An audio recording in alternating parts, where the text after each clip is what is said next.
The emotional body is not a separate body. It's integrated in the whole energetic field that is your body, the electromagnetic field that is your body. I address it because this layer, the emotional layer, needs to be cleansed to make a real ascension, meaning going into a higher frequency with the whole body, possible. The emotional layer will be triggered by the events in the world right now. Therefore, it is most important to get rid of the scrap. I might sound a little bit groggy, but that's because I'm recovering from a cold.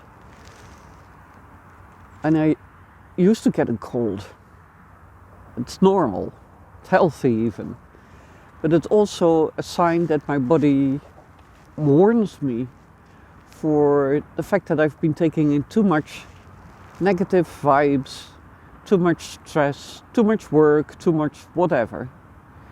And then it slows down my whole system. I need to sleep, I need to do nothing, and I need to recover. But the funny thing right now is that with this recovering, I had to enter depth in the emotional body that was overstressed, that I didn't expect to enter. So I was kind of forced to face a load of old shit in my emotional body that was having an effect on me in my daily life. Old stuff, really old stuff. The beautiful thing is that I heard it from my clients as well. They said, I don't know what's happening, but what's hitting me? I suddenly am confronted with themes, issues, conflicts, memories that I can't place.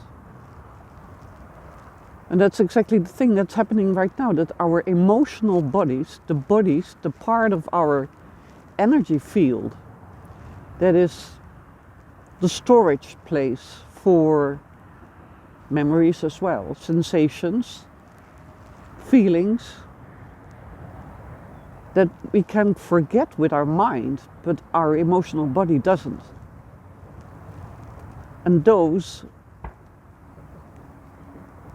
let's say, stories or charge in your emotional body are exactly the things that are triggered right now, because we're more and more restricted, more and more driven apart from each other, more and more driven away from participating in a beautiful world together, that it is important to take your time to heal the emotional body. And it won't go away in one day, it takes time. But it is the thing that is very important to be able to keep away from fear. Fear is always in the emotional body. So, there it goes again. Whoop. When you feel fearful, see if you can cleanse, clear, go into your emotional body and see what is really scaring you. Analyze it. There is so much in, I'll get back to that in another video when I have more voice. But fear is exactly what is driving a lot of people these days. When you're fearful, you close down. You don't use your senses anymore. The mental goes into a programming that's really old and decided upon by authorities outside you, that you cannot hear yourself anymore, you cannot hear your heart talk, and you cannot get into that place in your emotional body that says, oh, did I trick you into being fearful again? And say, listen, I'm not fearful. Tell me what's going on. I'm curious. I exchange with pleasure my fear for curiosity. Whatever happens from now on, I want to be curious about what's happening. To me in the first place.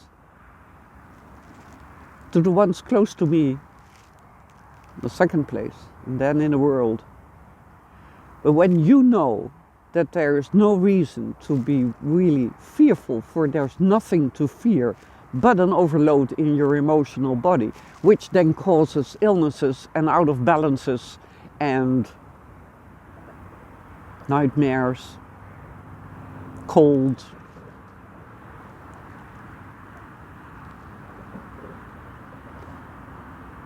then you say, okay, whatever comes, I can face it. Because I know my strength. I know my flexibility. I know my inner knowledge, my wisdom that shows me how to react to threats, to restrictions, to other people's opinions that are very, very mental, really like nasty arrows pointing at your emotional body. It's like, wow, that's interesting. How come it gets to me? How come they feel like they need to send that arrow to me? Choose curiosity instead of fear. Okay, takes a bit of courage, but you got courage.